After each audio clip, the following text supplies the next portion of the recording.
Absolutely. Okay. All right. I'll act like we've known each other for a whole 10 minutes. All right. So thank you for joining us again. And with me, I have Elinore Stutz, CEO of Smooth Sail.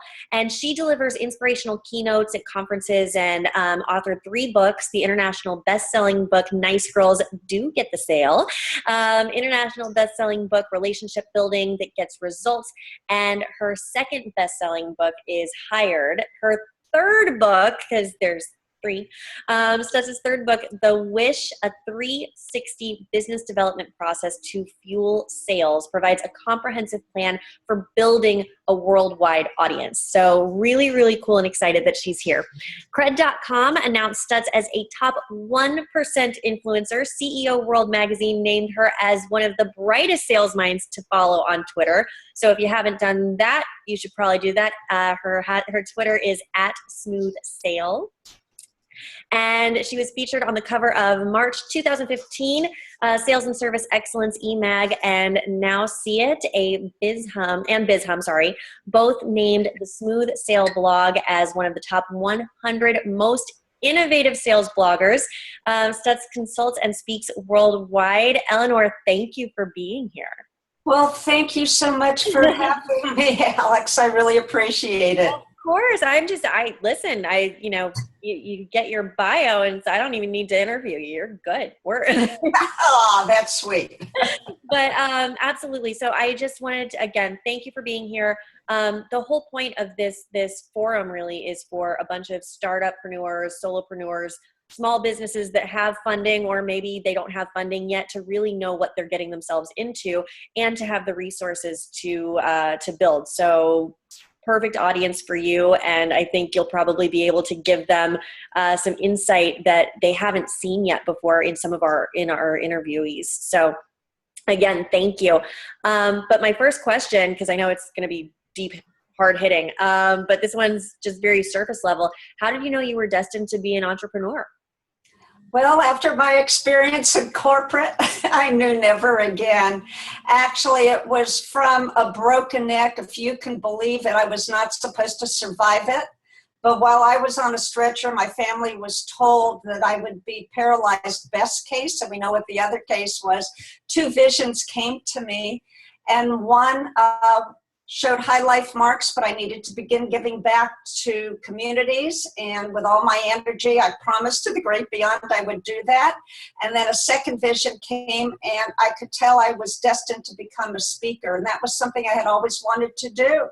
So that was my answer, what I was supposed to do next. The next morning, heavily medicated, the doctor again pronounced my best outcome.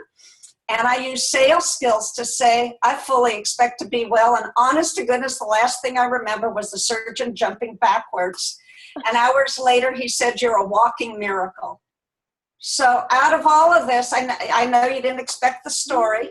No. Out of all of this, my tagline became believe, become, empower. Believe you'll be successful, become it, turn around and help other people. All right, interview's done. That was amazing. That's amazing. Okay, so once you decided that, right? So you've had your moment. You've become a walking miracle. You've literally jumped out of a hospital bed. You're not supposed to walk ever again, and you move on to the path to become a business owner and to start up a public speaking and sales training path.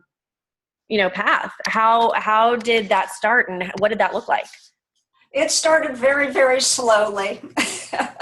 I was well-dressed, well-mannered, and because of that, people thought I'd never make it. I was supposed to be egotistical, very overpowering. And so finally someone said, if you want to establish credibility, you have to write a book. And I had never written since college, long time. So I decided, okay, my phone's not ringing.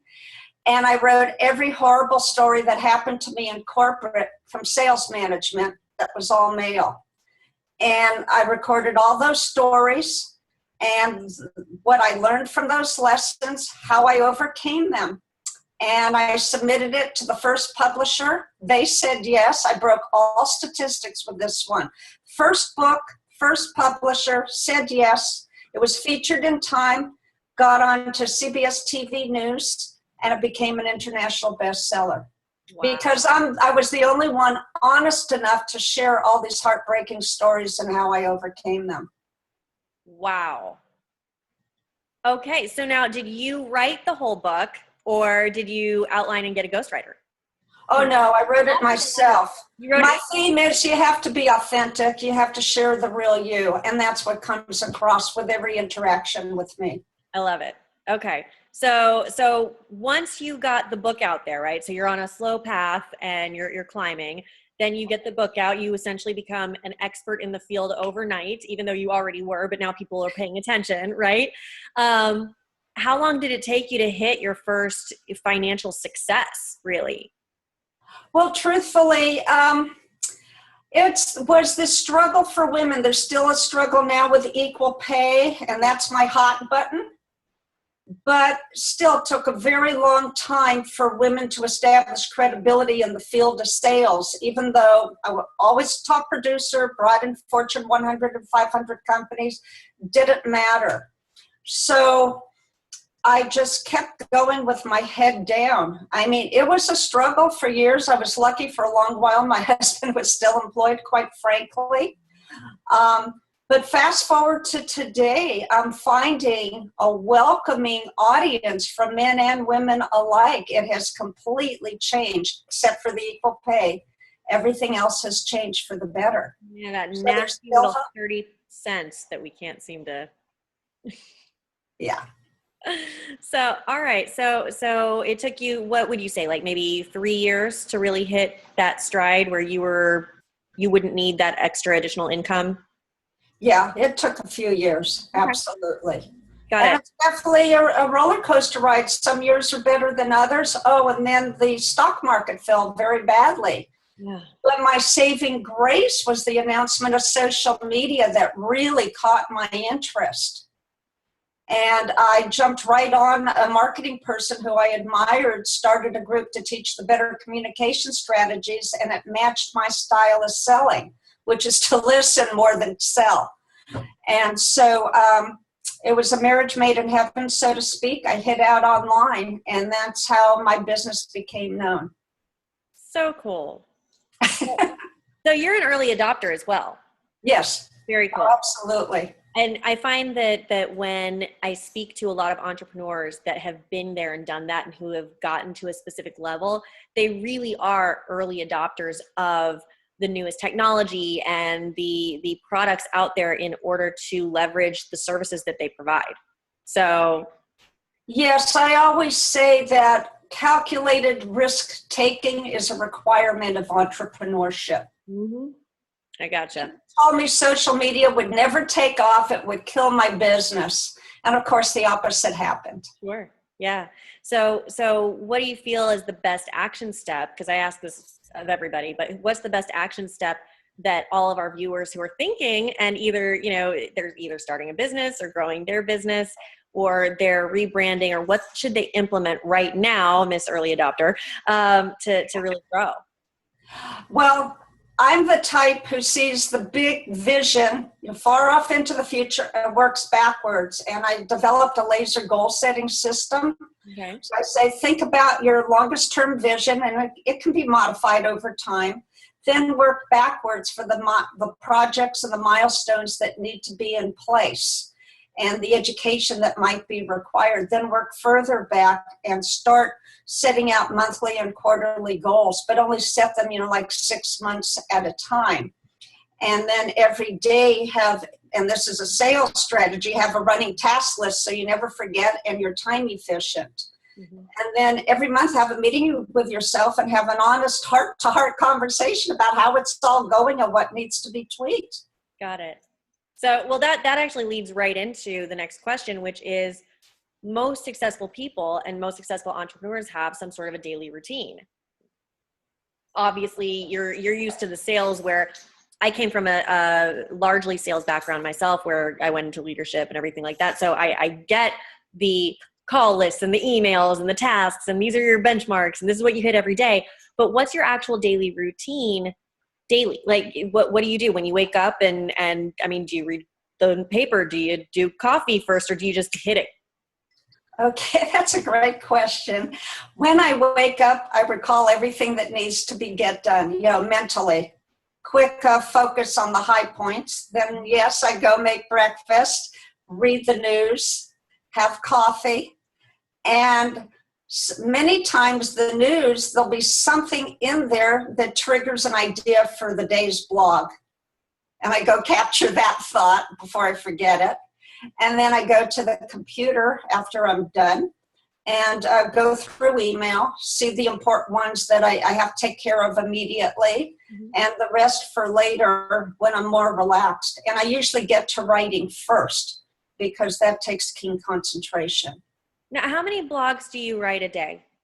Well, I've actually tapered it down. I was told it was too many. I was originally trying to get one out 6 days a week. Now I write one Tuesday, Wednesday, and Thursday. I'm also volunteering my time right now for a humanitarian organization called Powerful Women International Connections, or pwiconnections.com.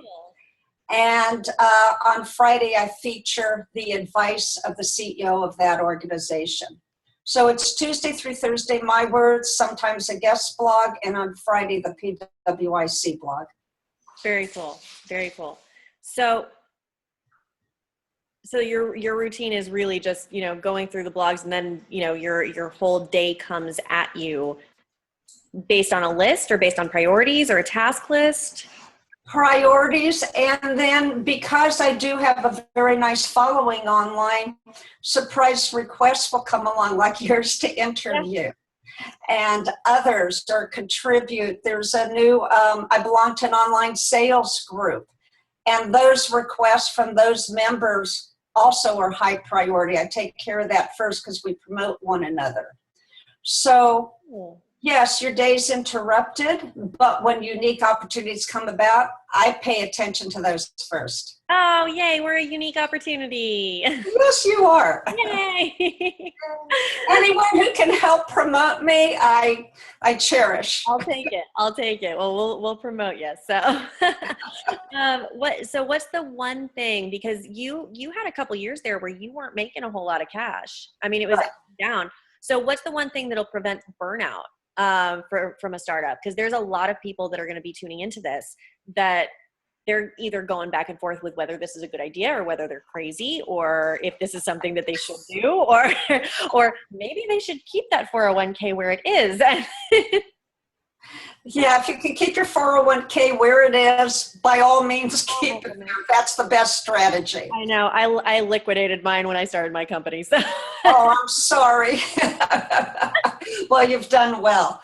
Not everybody does. It's frightening, and a friend of mine laughs at me because every 6 months I say, maybe I should reconsider what I'm doing. And she finally said I should write a book about reconsidering what I'm doing. And she said it's so funny that she's heard that from me throughout the years. But the fact is, what do you enjoy doing? Are you getting huge enjoyment out of it? If you are, don't give that up because you'll regret it. Just keep finding better ways to make it happen. I apologize. Hold on one second. Did you hear that? I apologize. So I had a Skype call trying to get in, and I put the notifications down. Didn't work. So the next one then is just moving right in there. So understanding that if they're enjoying what they're doing, then they're not going to burn out. But if you could tell our viewers, just to only do one thing that will actually grow their business, what would it be? Continued education, because no one person knows everything. And on one topic, there are many, many different perspectives. Learn from as many people as you can, the do's and the do nots. And when you can combine both, you're going to have a very strong presence. Great, thank you. And then I just have one little plug for you, because later tonight we're actually going to be sending out the links for all of our interviewers gifts that they are giving to our viewers so that they can opt in and get that. Can you just tell us a little bit about what you're going to be including for them so that they can learn and get that continued education?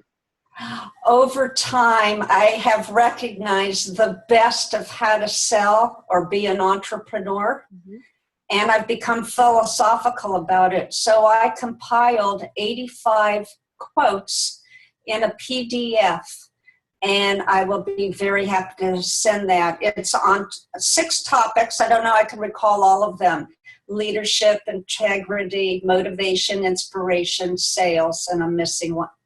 I think mindset. That's a big one. Thank you. Best for last. No, that's good, because those daily reminders, I know that I don't know what anybody's religious base or beliefs are, and Lord knows I have my own, that I could have a whole interview series just on that. But they have those little Bible quotes and Psalms and daily mantras or daily affirmations that people read, and sometimes it just takes the right one hitting at the right day to just make your whole day. So that, especially from a business mindset and from a sales perspective, that's invaluable for a lot of people. I think that they'll get a lot out of that. So thank you. My pleasure. I'd like to give one example, and it highlights how I always sold. Trust is the soul of sales. Yep. Absolutely. They have to buy you before they buy anything else. Yep. Well, Elinore, thank you. I promised you that this would be like a 20 minutes or less, so I think we got it. And thank you so much for being a part of this, really. Well, it was a fun conversation, Alex. Thank you for having me as your guest. I appreciate it. Of course. The only other thing, guys, that I want to remind is, if you want to get a hold of Elinore, please let them know how to reach you. I know that there's email, Twitter, Instagram, LinkedIn. What's your favorite? And obviously you've got a website. Okay. My website is Smooth Sale, and that's SMOOTHSALE.net. And it has all of my connections on it: social media, email, phone, and you can direct a comment to me too.